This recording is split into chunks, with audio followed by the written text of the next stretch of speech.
tal? Muy buenas noches, bienvenidos a Minuto 1 en la pantalla de C5N. Todos los días, la realidad ampliada. Hoy más que nunca, lo que otros no te cuentan, lo que otros no te muestran, aquí te lo mostramos, lo comentamos, lo analizamos y clarificamos la información. Muy necesario en estos tiempos de mucha cerrazón mediática. Y tenemos hoy un programa donde vamos a estar enseguidita el tema judicial. Sigue muy caliente las operaciones mediático-judiciales que siguen a la orden del día. Los fiscales mediáticos que trabajan para la tapa de algún diario, para algún título, pero sin fundamento. Enseguida te lo vamos a comentar y lo profundizamos con Darío Villarruel, que todos los días te está anticipando lo que después ocurre. La justa, ¿eh? No, acá no te vendemos humo, no te vendemos lo que otros te venden diariamente. Te vamos contando la justa, ¿no? Y además, todo esta noche, el escándalo por las escuchas ilegales a la expresidenta. El juego del gran bonete a full. La Corte contra el titular de la AFI, Gustavo Arribas. La Corte pidiendo que se investigue. La Cámara de Diputados contra la Corte. A punto de citar a todos los que están con relación a este tema de las escuchas ilegales. Resulta que nadie es responsable de uno de los mayores escándalos institucionales de los últimos tiempos. Y es el juego del gran bonete. La Corte, no señor. Gustavo Arribas, no señor. El juez Irurzu, no señor. Marijuán Lijo, no señor. ¿Y quién es el responsable de las escuchas ilegales? ¿Es cierto, como está circulando, que se vendieron las escuchas? Es muy grave. Y si se vendieron, ¿quién las vendió? Es gravísimo realmente esto. Todo el desarrollo, Darío Villarruel tiene información. Llega esta noche el periodista de investigación Ari Lijalad, que en el sitio Nuestras Voces ha hecho también un trabajo sobre cómo está funcionando la oficina de las escuchas. Una oficina que cada vez tiene más poder autónomo. Y además, enseguidita, con Fernando Alonso, con Nico Gandini, un abril donde el bolsillo realmente va a haber que hacerlo extra largo. Mire, le cuento porque esto no se sabe. Hay ciudades, acá muy cerca, de la capital federal. En el partido de Exaltación de la Cruz, esta semana, el Consejo Deliberante decretó la emergencia tarifaria ante el reclamo de muchas familias que ya no pueden pagar la tarifa de luz. Muchas familias que viven angustiadas por la tarifa de luz. Y a esto se suma hoy el anuncio del gobierno de nuevos aumentos en la tarifa del gas. Y esto no para acá. Se viene un abril con aumento en las tarifas de gas, aumento del transporte, aumentan nuevamente los peajes a partir de mañana. ¿Qué bolsillo aguanta? ¿Qué bolsillo aguanta? Los salarios empezaron el 2018 perdiendo contra la inflación. Y los gremios, bochornoso, que están pautando con 15%. ¿A quién le va a alcanzar? Un abril caliente en materia de aumentos de todo, menos de los salarios, ¿eh? De todo, menos de los salarios. Y un combo explosivo realmente, porque se pronostica inflación en alza, tarifas en alza, con un combo realmente explosivo. Fernando Alonso, ¿cómo te va? Buenas noches. ¿Qué tal, Gato? Buenas noches. Mirá, estabas comentando vos el aumento que se viene en abril. Digamos que este mes ya también va a ser un mes muy duro para la inflación. Se pensaba que marzo iba a estar más tranquilo, pero ya todas las estadísticas o todos los informes preliminares hablan de una inflación cercana a los 2 puntos. puede ser unas décimas por abajo, unas décimas por arriba, pero claramente el proceso inflacionario está vigente, está muy fuerte, y lo que se nota que no hay ninguna... Sí, fíjate, Fernando, un minuto, ¿no? El Cronista, que es un diario, como yo siempre destaco, muy objetivo realmente, con buena información, fíjate lo que hoy dice: empeoran proyecciones, más inflación, menos crecimiento y dólar más caro. Es la encuesta de expectativas macroeconómicas del Cronista de marzo. Los analistas revisaron buena parte de sus previsiones para este año. La mediana de inflación esperada ya supera el 20%. Y frente a este combo, donde empeoran las proyecciones, reitero, lo dice el Cronista, un diario muy serio y objetivo económicamente, se da todo este marco de nuevos aumentos, ¿no? Pero como vos describías recién, en enero los salarios perdieron contra la inflación. Los salarios crecieron 1.1, la inflación fue 1.8. Esa diferencia lo que te marca es cómo interpreta el gobierno el proceso inflacionario. Para este gobierno, la única política inflacionaria es subir la tasa y bajar los salarios. Y de ahí no se van a mover. Todo el resto del año vamos a seguir en esa misma tónica. Tasas altas para frenar el nivel de actividad económica, salarios bajos para reducir el consumo. Y de ahí no te vas a alejar, Gato. Vamos a estar repitiendo a lo largo del año estas dos variantes porque claro, claramente no hay otra idea en el gobierno. Realmente el gran perdedor de este año va a ser el salario. Está clarísimo. Claramente. Mientras en el gobierno la disputa era si aceleraban o volvían al gradualismo en el ajuste. Sea más rápido, sea más lento, el ajuste está en marcha y claramente el que va a perder va a ser todo el nivel de asalariado. Bueno, decíamos recién el tema de las tarifas eléctricas, realmente es muy preocupante, lo están pasando muchas familias muy mal. Vamos a la semana que viene seguramente a volver sobre este tema, pero hoy en este marco se aumenta el gas, se anunciaron nuevos aumentos del gas. Nico Gandini, ¿cómo te va? Buenas noches, gracias por estar. Y a ver, ¿en qué franja la vuelta así del Capitán Frío, ¿no? Que con esa frialdad que lo caracteriza a Aranguren te puede anunciar las salsas más calientes, ¿no? Exactamente, Gato. A ver, el gráfico decía recién 40% de aumento. Esto es si lo comparás contra diciembre. Ahora, si lo comparás contra abril del año pasado, Gato, el aumento es un 80%. Es decir, desde el invierno pasado, el gas va a aumentar un 80-90%. Y esto preocupa. Es decir, va a valer casi el doble de lo que costaba el año pasado.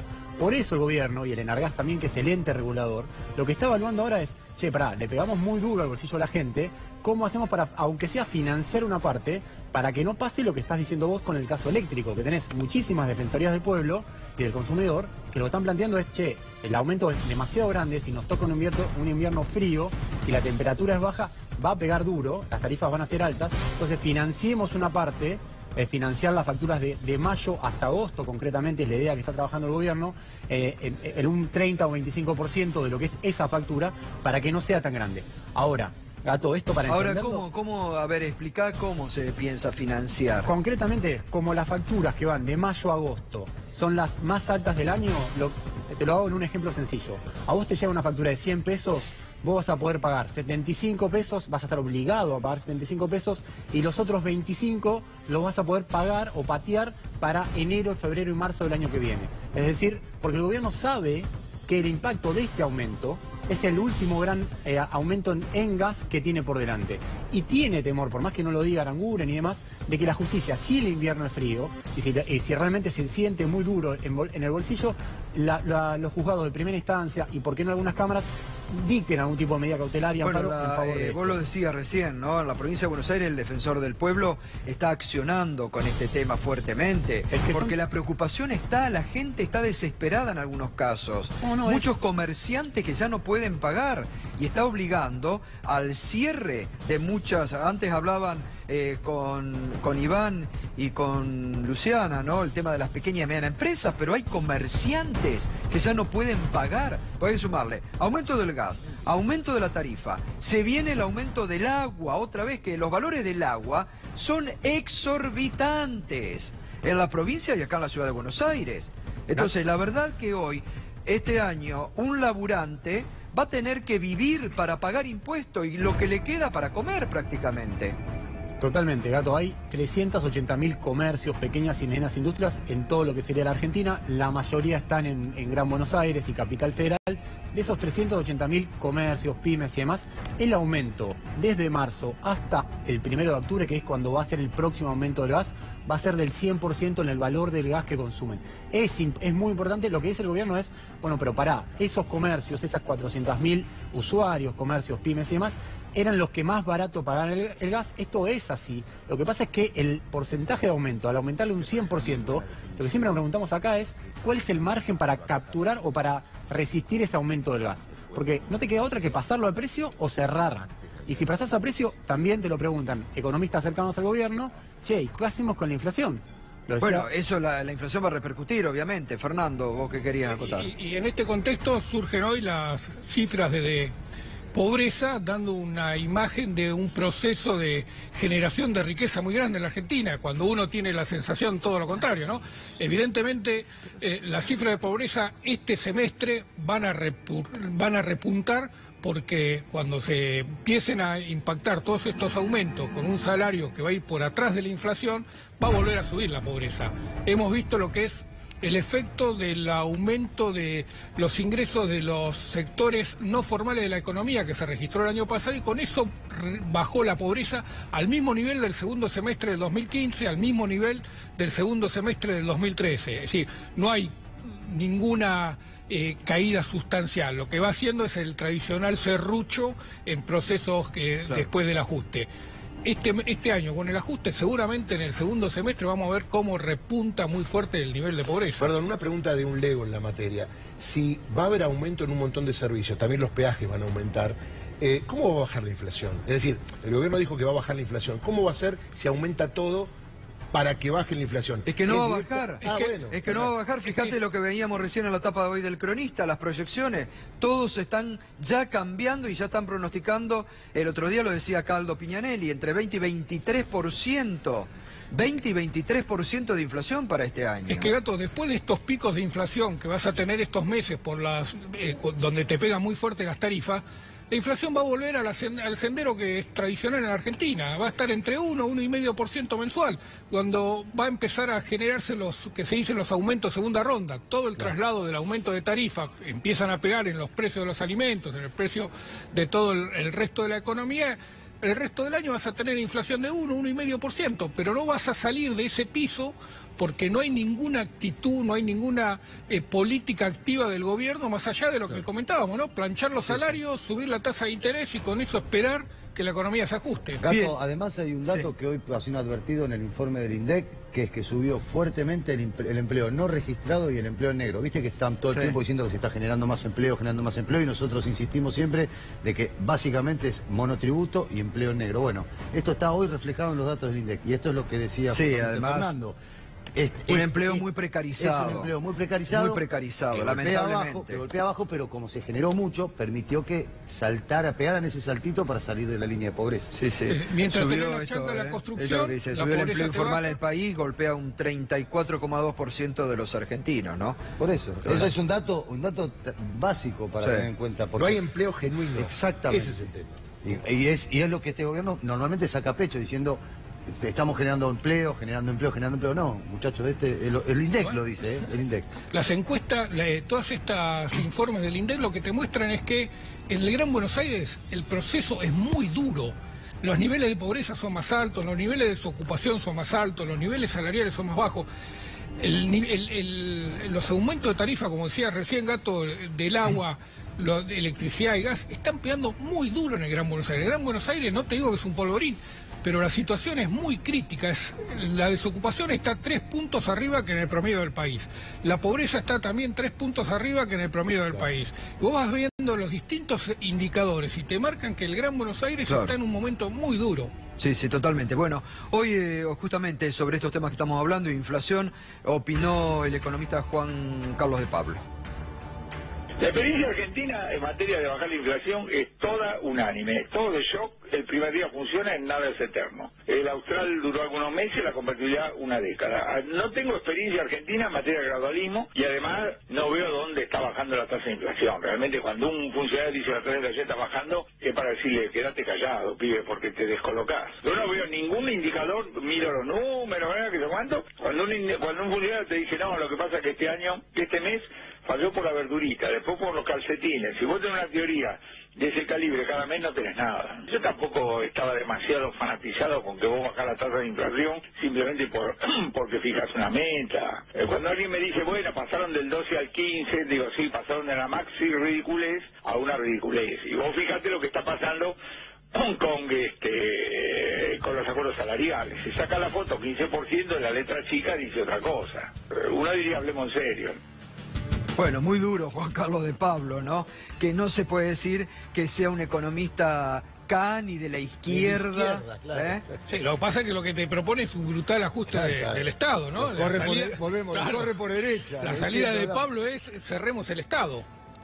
Y con esa salida el nivel de pobreza seguramente va a pegar un pico muy alto, ¿no? Claro. Bueno, pasamos a otro tema, ahora vamos a volver y volvemos también con Nico Gandini en cualquier momento. Nos estás acompañando esta noche con el hashtag Escuchas Calientes, porque lo que realmente es un escándalo institucional, aunque lo están tratando de tapar, lo minimizan, lo subestiman, pero si estuviéramos en una república en serio, como el gobierno dice propiciar, realmente esto sería un escándalo. Y cada vez es más escandaloso. Porque como les decía recién, están jugando los protagonistas al juego del gran bonete. Nadie asume la responsabilidad de saber quién filtró escuchas ilegales, quién las dio, en qué marco. ¿Las vendieron? ¿Cómo circula el run run? Gravísimo sería. ¿Quién? ¿Hay un mercado negro? Y fíjese usted, hoy la Corte al titular de la AFI. Los diputados que quieren citarlo a Lorenzetti, a Irursun, a Lijo, a Marijuán, que eran los responsables. La propia Carrió, que el otro día participó diciendo, y el grupo de diputados de Cambiemos con los radicales diciendo, no muchachos, se les está yendo la mano. Enseguida ya está con nosotros el colega Ari Lijalad, que ha hecho un trabajo muy completo sobre el verdadero poder que cada vez tiene esta central de informaciones que depende de la Corte, ¿no? Y hoy, en página 12, Tuni Coleman también avanzaba con un informe muy interesante sobre estas escuchas calientes. El gran bonete de las escuchas, la Corte Suprema envió un escrito a la AFI por las filtraciones. En un paso de comedia, la Corte Suprema, la oficina encargada de las escuchas, el juez Lijo y la AFI buscaron quitarse su responsabilidad por la difusión de las escuchas que involucran a Cristina Kirchner. Hay un dato llamativo. La primera filtración, aquella que tanto se horrorizaban por la palabra que ha dicho la expresidenta, ¿se acuerdan? Del soy yo, pelotudo. Se produjo el 27 de enero del 2017. O sea que la Corte, responsable de las escuchas, reaccionó 15 meses después. Lo cierto es que el capítulo actual de la parodia es la exigencia a la AFI para que revele qué investigación hizo para determinar de dónde salieron las filtraciones.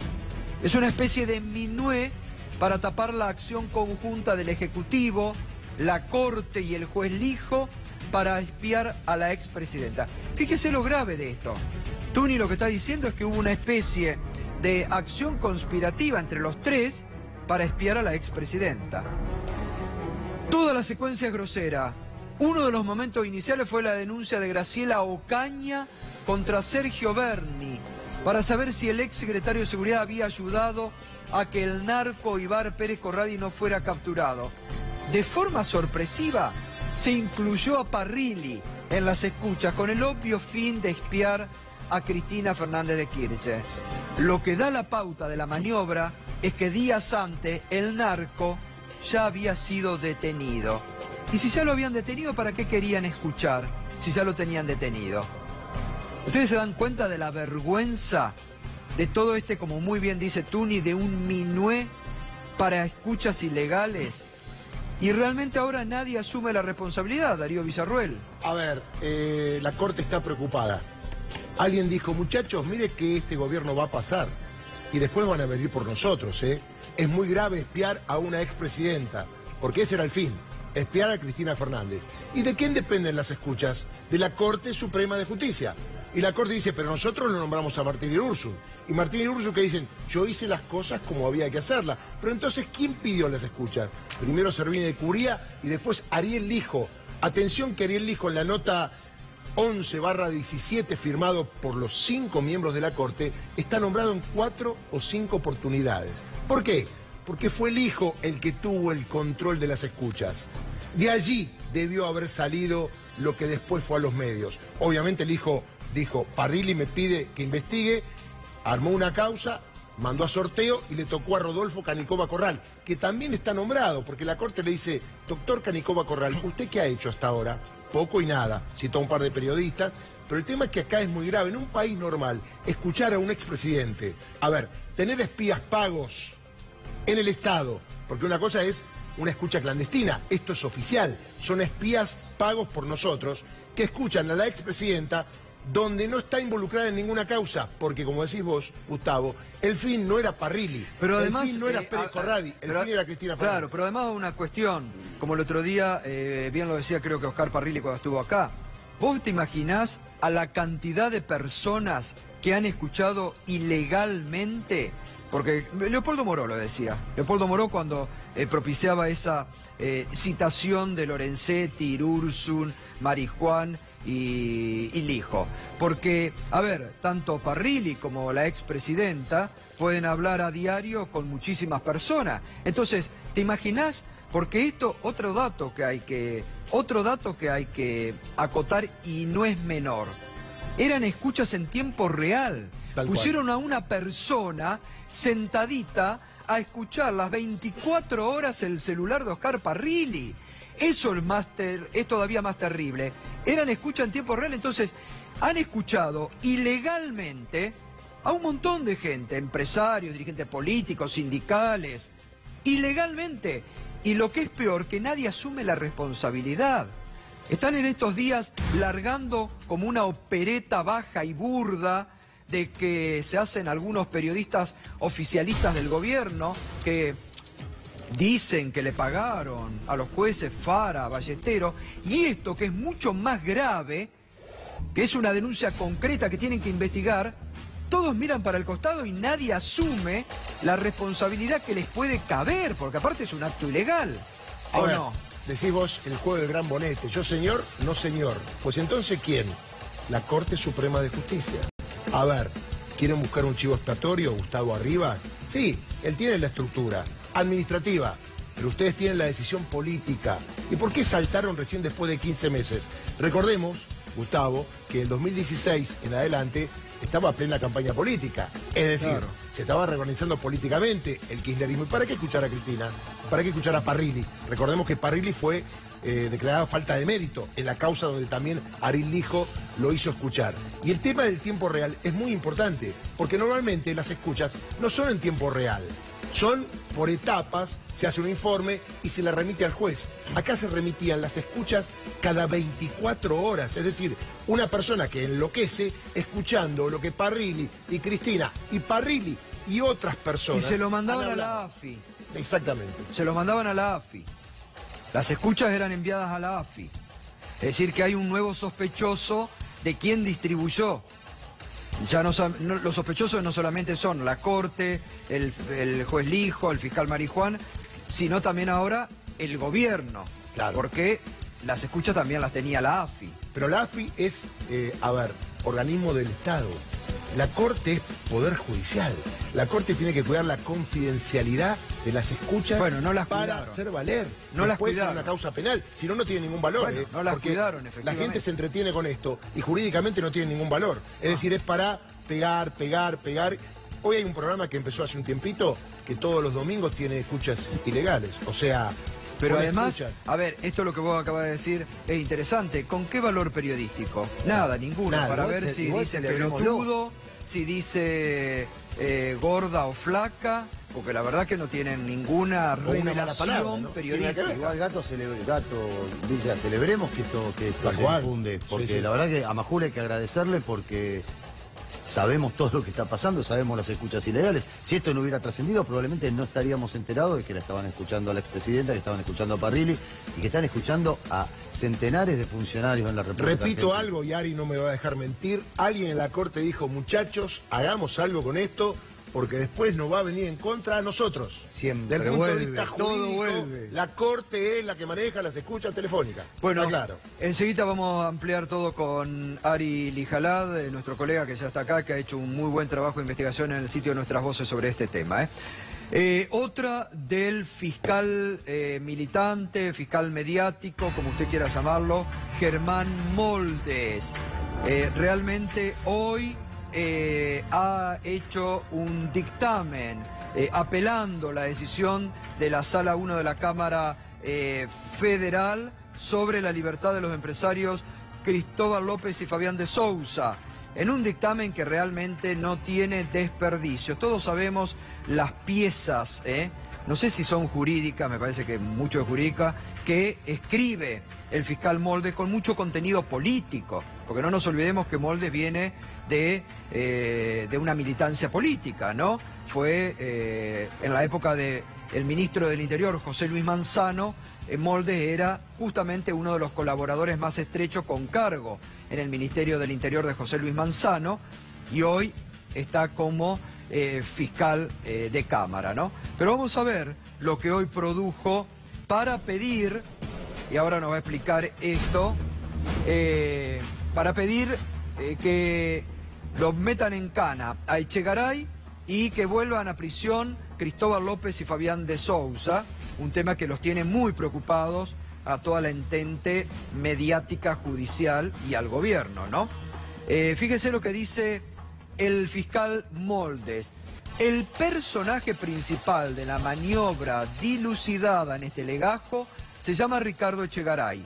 Y fíjese las adjetivaciones, ¿no? Y cómo escribe Moldes. El antes poderoso jefe de la agencia recaudadora del Estado y ahora el tal vez temido custodio de secretos comprometedores. Es como una pieza casi literaria, ¿no? No, es literaria, es literaria. Ustedes porque no cuento son abogados. de- Es impresentable desde el punto de vista jurídico. Bueno, a ver es- qué más dice. Ahora esperen. Es para los medios. Al grito de viva la ficción. Ahora esperen, ahora ya seguimos. Vamos a seguir, por favor, con esto. Echegaray debe seguir la suerte de López y de Sousa en lo que a cautelas personales se refiere. Me refiero concretamente a la prisión preventiva, que limite su libertad con el único fin de evitar la frustración del proceso que en ningún momento se ha visto frustrado porque sigue adelante. ¿Qué más dice Moldes? Desconozco. Esto es en respuesta a lo que muy bien planteaba, y lo comentamos aquí, el camarista Jorge Ballestero, cuando decía, Ballestero, que si se trata de cobrar a creencias a empresarios, ¿cuántos empresarios en la República Argentina, sin ir más lejos, la familia presidencial que no le paga la deuda al canon del correo, deberían correr la misma suerte que de Sousa y Cristóbal López? Las cárceles, dice, deberían estar llenas de empresarios en la Argentina. Bueno, le responde a eso Molde, dice, desconozco, lo confieso, cuántos empresarios adeudan al Estado, de acuerdo a lo que surge de expedientes ventilados en un fuero extraño al nuestro, y lo que me coloca en situación de aún mayor indefensión, las limitaciones de mi imaginación me impiden dimensionar, siquiera en el terreno hipotético, la magnitud de los montos involucrados. Sigue Moldes. Me parece, eso sí, que tal vez sean directamente proporcionales, y acá es lo interesante, en lo que actúan muchos fiscales y jueces de la República, no apegados a derecho, sino a esto. Miren, ya lo ponen en fallos judiciales, esto es tremendo. Me parece, eso sí, que tal vez sean directamente proporcionales a la indignación social que la resolución que aquí recurro ha generado y ha dado lugar a tanto cotilleo y chismorrería mediáticos. Esto realmente es desopilante en un fiscal de la República que escriba esto, que se deje guiar por una supuesta indignación social. Bueno, los jueces, porque si no, como decimos acá varias veces, eliminan la justicia, establezcan tribunales populares que en las plazas públicas, de acuerdo a la indignación popular, condenen, marchen, manden a la horca, restablezcan la guillotina. O que pongan un 0800, pregunten Claro, por Twitter. bueno, en algún momento lo trataban de hacer, un 0800, ¿no? 0800 Eso, culpable o inocente. claro, está muy bien. A ver. No, llame al... Como Tinelli, como claro, Tinelli, como Tinelli, que si llamen usted al... quiere que sea sos culpable, marque el culpable uno, o inocente. marque el uno, si Pero no, la marque el verdad, dos. que muchachos, está bien que trabajen para el titular de algún diario, que seguramente mañana nos vamos a ver. Mañana nos vamos a deleitar cuando veamos esto en un titular. El fiscal quiere... Claro, el fiscal Moldes pide. López y eso Pero vayan esto, presos. Bueno, pero... me parece que es demasiado, Darío, ¿no? Gustavo va en la misma sintonía que Mauricio Macri y otros funcionarios. Mauricio Macri dijo, la población está realmente preocupada por este fallo de la justicia que ordenó. Ya lo había dicho con Milagro Sala, ¿te acordás? La gente Exactamente. cree que tiene que estar preso. Todos pagan impuestos y entonces en esta situación yo creo que el fallo es inentendible.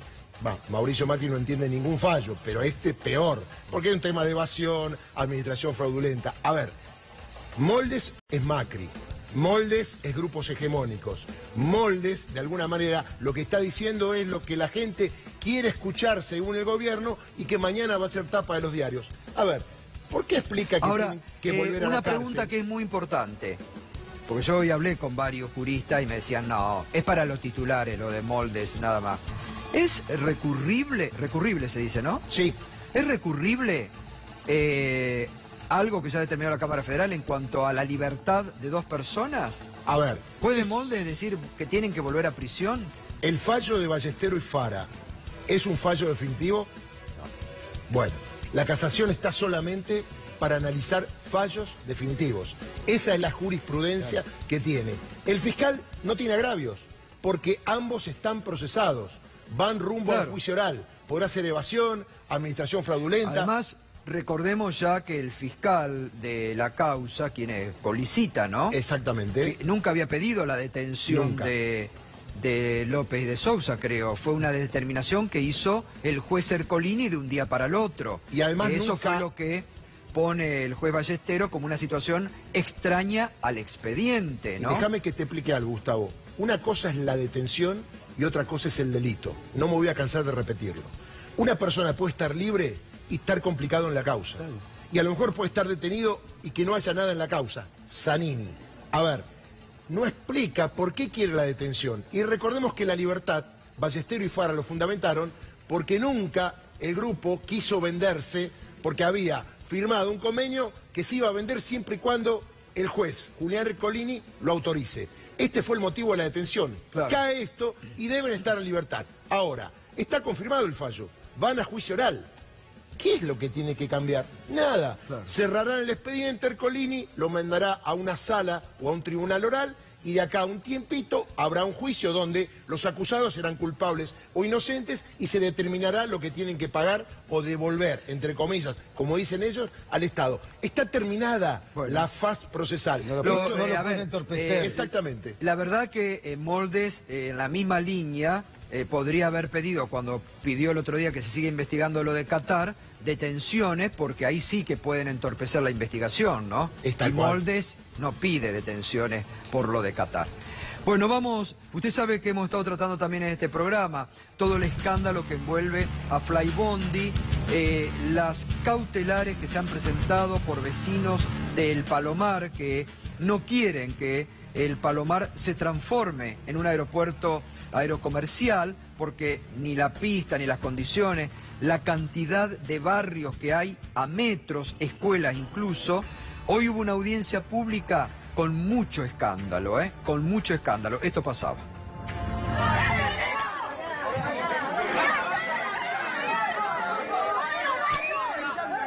Partidarios y concejales de Cambiemos trataron de impedir que se lleve adelante la audiencia pública. Todo se originó porque el momento en que hablaba el ministro de Transporte, Guillermo Dietrich, fue abucheado por los vecinos de Morón que se habían dado cita en esa audiencia pública. Y la reacción de concejales de Cambiemos fue lo que estamos viendo, ¿no? Trompadas, piñas y una reacción de esta naturaleza.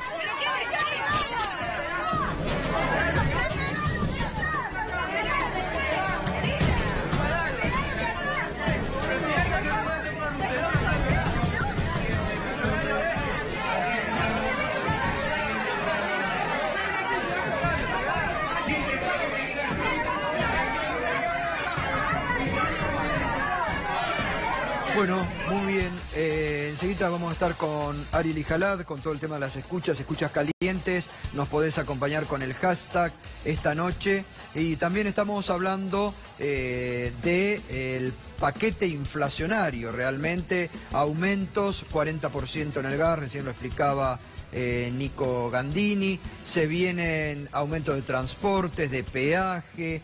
Aparentemente la nafta también dicen que puede aumentar. Lo que pasa es que si se te va el tipo de cambio, es decir, si el dólar sigue aumentando, las petroleras van a volver a decir, aumenta el precio del crudo a nivel internacional. Se va el tipo de cambio, hay que aumentar en surtidores. O sea, yo creo que no en abril, pero en mayo vas a tener este tema de vuelta, Gato.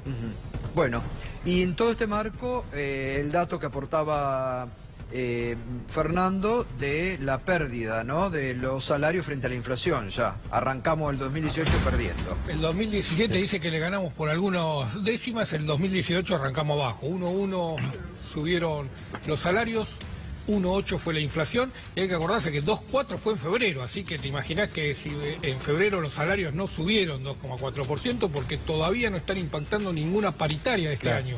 Así que hasta que empiecen a entrar las paritarias tenemos todos los precios nuevos con los salarios viejos. Bolsillos extra largos para el laburante, Omar Plaini, ¿no? Con lo que se viene. Buenas noches, ¿cómo está? Gracias por venir. Gracias por invitarme. Sí, realmente miramos con dos prismas distintos la realidad y parece que vivimos en dos países distintos de acuerdo a lo que dice el Ejecutivo Nacional. Está claro que la inflación, cualquier consultora privada, incluso vinculadas al gobierno, hablan que el primer cuatrimestre va a estar la inflación alrededor del 9%. Calculó una inflación del 15%, pretende que las paritarias tengan un techo del 15% y obviamente todos los que están firmando con cláusula de revisión. Más allá de cada uno se hace cargo de lo que firma, pero todos sabemos que la inflación a lo largo del año va a superar largamente el 20%, o va a estar arriba del 20%. Hay un retroceso, ¿no? Porque antes era que hay un retroceso por parte de las negociaciones, porque antes se hablaba de cláusula gatillo, es decir, una vez que la superaba la inflación, lo que se había acordado en las paritarias, automáticamente se ajustaba. Ahora es cláusula de revisión, y todos sabemos la complejidad que trae aparejado eso. Pero de todas maneras, Hamilton, ningún sindicato, llegado el momento, va a dejar de discutir y de pelear con esa cláusula de revisión. Con lo cual van a aplicar medidas cualquier organización sindical si esa cláusula de revisión no compensa la inflación del momento. Los que están firmando por el 15%, ¿ya no empiezan perdiendo? Porque las proyecciones ya de enero, febrero, marzo, lo que se estipula para abril, están superando el 2% mensual. Y es cierto porque uno va detrás, y además acá no estamos olvidando del año 2016. En el 2016 se perdió entre un 7 y un 10% en diversos sectores y en diversas actividades, con lo cual esto viene de arrastre también. No es como dice el gobierno que los salarios le ganaron a la inflación. Es mentira eso. De hecho, ¿cómo le pueden ganar a la inflación los salarios si estamos hablando que el gas aumentó en diciembre el 45% y ahora en abril va a aumentar entre un 32 y un 40%? A eso hay que sumarle el agua, la luz, los peajes, los combustibles. O sea, la inflación no para, el endeudamiento. La comida básicamente. Y obviamente la canasta básica. Hoy una familia, para no ser pobre, tiene que tener un ingreso de 17.600 pesos. ¿Cuál es el salario medio en la Argentina hoy? Pregunto. No está ni siquiera en 17.600 pesos. Por eso digo. Con lo cual, en general, ¿no? Hablo en general, no hablo de determinados segmentos. La canasta está bastante vacía, ¿no? Con lo cual, bueno, el último mes aumentó el 3,3%, la canasta básica, que incluye también transporte y demás. La canasta básica es la más pobre. La de Exactamente. Pobreza. Sí, la de pobreza. 17.600. Exacto. Y el transporte que también ahora aumenta. Sí. O sea, va a estar entre un 11 y un 13% el aumento del transporte. Trenes, también bueno, el peaje va a estar a 63 pesos. Ahora, el presidente hoy, cuando anunció los datos de la baja de la pobreza para el primer trimestre del 2017, dijo, esto es un síntoma de que vamos por el buen camino. El gobierno confirma todos los días el rumbo económico. Gustavo, hay una cosa que hay que observar la conceptualidad de las palabras. El mismo Ejecutivo Nacional, el mismo presidente, había dicho pobreza cero. Hoy habló de reducir la pobreza. No es lo mismo donde había puesto la vara pobreza cero que reducir la pobreza. Con lo cual empieza tácitamente un reconocimiento que tanto la pobreza cero que ellos habían planteado como el tema, lo más fácil de solucionar es la inflación, son dos temas que el gobierno ya lo habían dicho que tiene muy complejo. Que fue un eslogan de campaña. Bueno, ya lo habían dicho. Ese eslogan de campaña hizo que muchísimos ciudadanos votaran creyendo en esos eslogan y después esto ya lo vivimos. Si hubiese dicho lo que iba a hacer, no me votaban. Esto en los 90 pasó eso y ahora hay una serie de hechos, de situaciones económicas y sociales muy similares a lo que fue el 90. Con lo cual, obviamente las organizaciones sindicales, más allá que no esté la cláusula gatillo, que uno se puede ir tranquilo a la organización porque la cláusula gatillo es automática, la cláusula de revisión no va a traer ninguna tranquilidad. Yo quiero ver a aquellas organizaciones sindicales, cuando llegue el momento y la inflación esté arriba del 20%, cómo va a ser esa negociación. No creo que nadie se quede tranquilo porque no va a querer que sus bases lo juzguen y lo descalifiquen. Lo que pasa es que la cláusula de revisión nunca funcionó. Por eso, la cláusula revisión. Porque todo es el gatillo automático. Ahora, si vos tenés que juntarte y negociar, vos llamás a la otra parte y la parte no va. Y las cosas se prolongan en el tiempo y nunca hay acuerdo. Bueno, Villarreal, tampoco hay homologaciones que el Ministerio de Trabajo no ha hecho y sin embargo las empresas terminan acordando con los sindicatos pagarlo. Esto en el Ministerio de Trabajo ha sucedido, no ahora, muchas veces, ¿no? Ahora, Omar, en todo este contexto muy difícil para el laburante realmente, estamos hablando al inicio que hay ciudades que ya están decretando la emergencia tarifaria porque los consejos deliberantes llega la gente preocupada porque no pueden pagar las tarifas, no pueden pagar las boletas. Cierran comercio en el interior del país todos los días porque no pueden afrontar. Digo, ¿cómo se para la CGT en este proceso que de mucha revolución interna?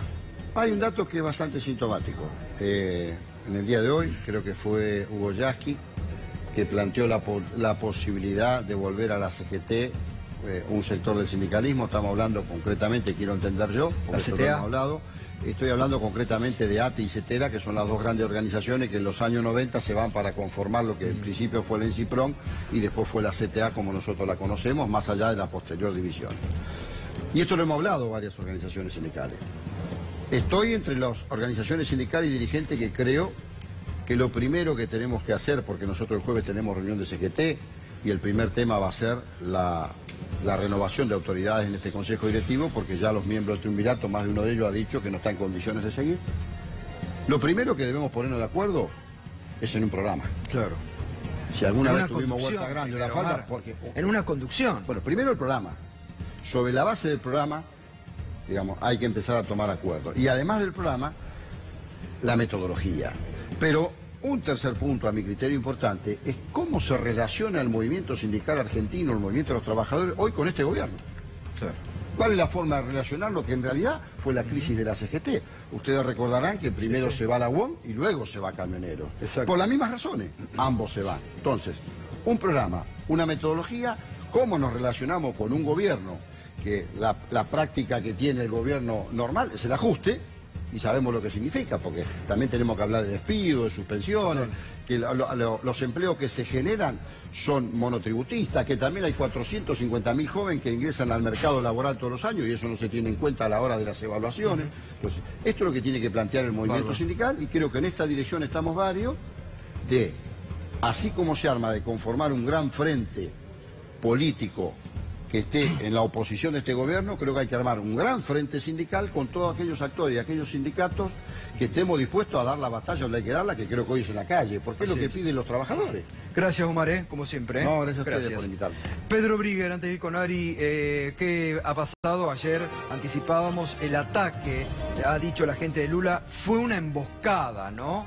para el propio Lula. No solamente que fue una emboscada, sino que hoy en un acto en Curitiba continúa en campaña Lula da Silva y la expresidenta Dilma Rousseff, presidenta electa destituida, dijo: están incitando a la violencia para cancelar las elecciones.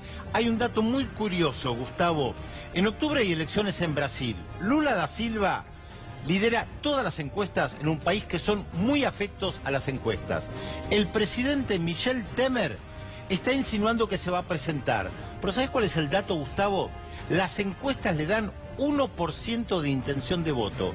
Y uno se pregunta, ¿cómo alguien con el 1% de intención de votos puede siquiera pensar en presentarse en unas elecciones en octubre? Bueno, este es el panorama de Brasil. Tratan de sacar de carrera a un presidente, expresidente muy popular, lo atacan.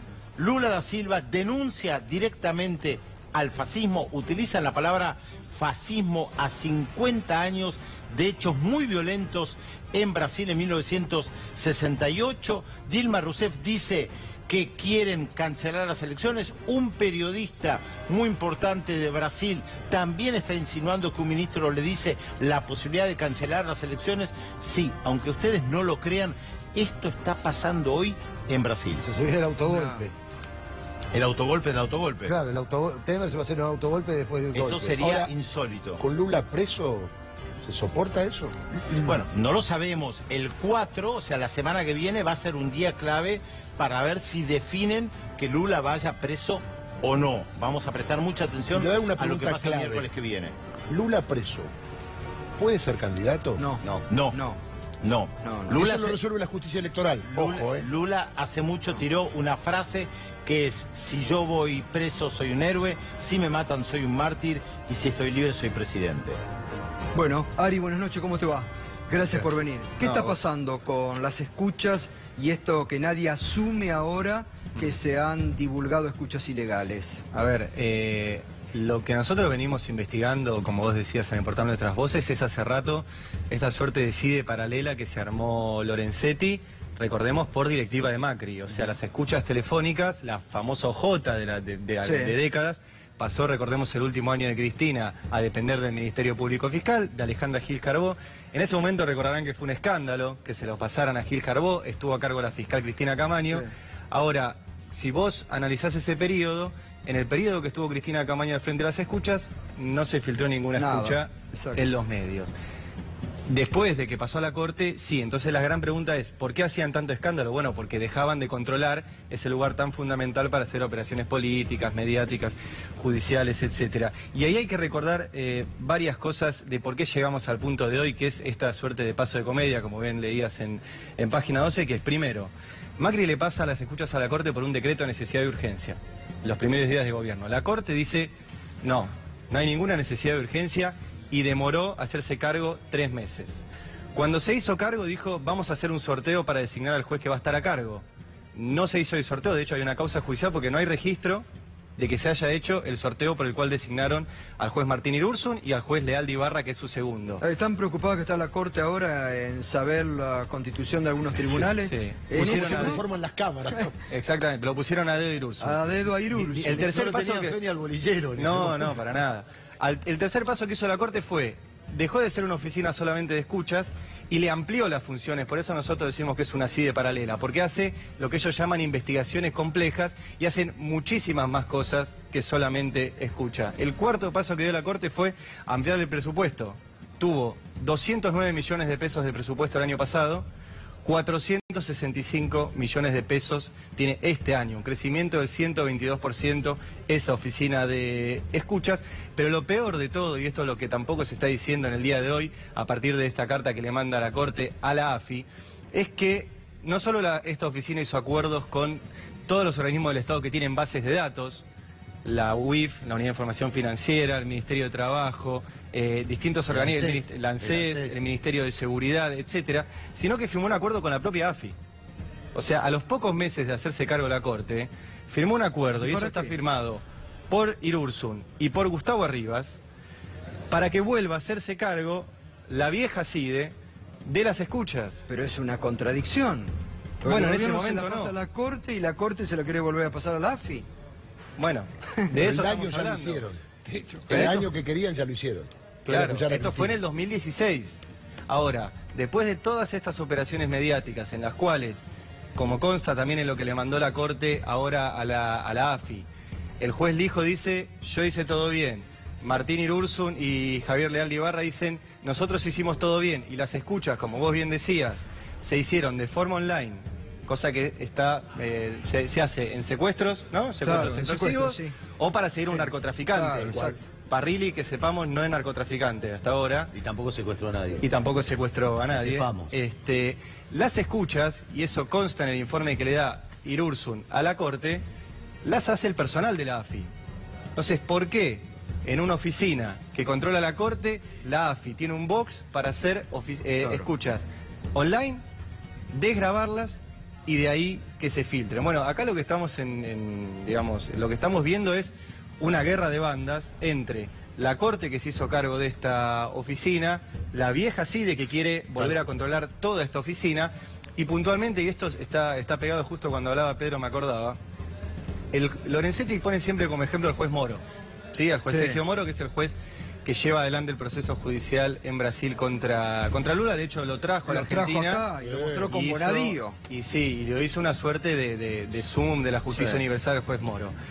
Yo hace poco pude entrevistar a los abogados de Lula y ellos nos contaron que el juez Moro mandó a pincharle los teléfonos a todo el estudio de abogados que defendía a Lula. Entonces la compañía telefónica le dijo, pero es un estudio de abogados. Y el Moro dijo, no, pínchenlo. Y la telefónica le dijo de vuelta, pero mire que no podemos pincharle los teléfonos a un estudio de abogados, es una cuestión de confidencialidad. Pínchelo igual. Bueno, efectivamente eso se pinchó. Moro dijo que habían destruido esas pruebas y después los abogados de Lula cuentan que esas pruebas no se destruyeron y que la estrategia de persecución judicial a Lula se estructuraba en función de conocer cuál era la estrategia de defensa de los abogados. Entonces, el ejemplo que pone Lorenzetti a la hora de decir nosotros tenemos que copiar el modelo brasileño y puntualmente lo que hace el juez Moro, visto a la luz de todo este escándalo en el cual se escucha a opositores políticos y puntualmente a la principal opositora política, muestra que lo que quiere copiar es un modus operandi de persecución judicial, escuchando cuáles son las estrategias de esos opositores. Déjame que te aporte algo más de lo que está diciendo Ari. También trascendieron escuchas entre Dilma y Lula, no sé si te acordás, y esto motivó un llamado de atención del Tribunal Supremo de Brasil al juez Moro por haber difundido esas escuchas. Claro. O sea que estamos más o menos en un escenario parecido. ¿Te acordás esas escuchas famosas que decían que lo iba a nombrar ministro en caso de que saliera la condena, qué sé yo? Ahora, lo interesante acá, a ver, lo que uno quiere saber, porque acá se tiene que dilucidar, digo, ¿quién fue el responsable de hacer circular esas escuchas? Claro. ¿Quién las entregó? ¿Se pagó por esas escuchas? En este caso lo que está intentando hacer la Corte es tirarle la culpa a Rivas. Tal cual. Porque lo que dice es, las escuchas las hizo la AFI, las escuchas las desgrabó la AFI se las dio al hijo dice que las dejó en una caja de seguridad, y no sabe qué pasó y se lo está tirando. Ahora, también hay un dato más. El tercer hombre dentro de esta CIDE paralela que armó Lorenzetti, te nombré a Irursun, te nombré a Leal de Ibarra, es Juan Rodríguez Ponte. Juan Rodríguez Ponte es el exsecretario del hijo y es el hombre que el hijo puso ahí. Y es un hombre que quiere quedarse con el viejo juzgado de Ollarvide que todavía está vacante en Comodoro Pi. Rodríguez Ponte es el que está en el día a día de esta oficina de escucha. Y ese es Lijo. Entonces, acá tenés una ensalada de Lorenzetti, Irursun, Lijo, Arribas y el gobierno que convalidó todo esto. Te insisto, esto empezó con el gobierno dándole las escuchas a la Corte, con el gobierno convalidando una dirección de esa oficina de esta CIDE paralela, con el gobierno haciendo estos cargos, tenían cargo por un año. O sea, fueron puestos a dedo, pero por un año. ¿Qué hizo Macri? Por decreto se lo pasó a 3 años. ¿Y qué hizo la Corte? Dijo, los 3 años se empiezan a contar después de que pase un año. Por lo tanto, van a quedar 4 años al frente estas autoridades puestas a dedo. O sea, acá se pusieron, como bien decía Darío, todos de acuerdo para el primer tramo del gobierno de Macri en utilizar esta oficina para la persecución de opositores políticos. Y ahora se están echando culpas para ver quién se hace cargo de este escándalo. Gracias, Ali, como siempre. Muchas gracias. Realmente todas estas investigaciones las pueden leer en el sitio nuestrasvoces.com, ¿no? Sí. Así es. Ahí Ari Lijalad tiene unas investigaciones muy buenas realmente. Nos vamos a la primera pausa. Enseguidita, A 8 meses están, bueno, primero Maximiliano Rusconi en vivo viene realmente con los tapones de punta, es el abogado de Julio de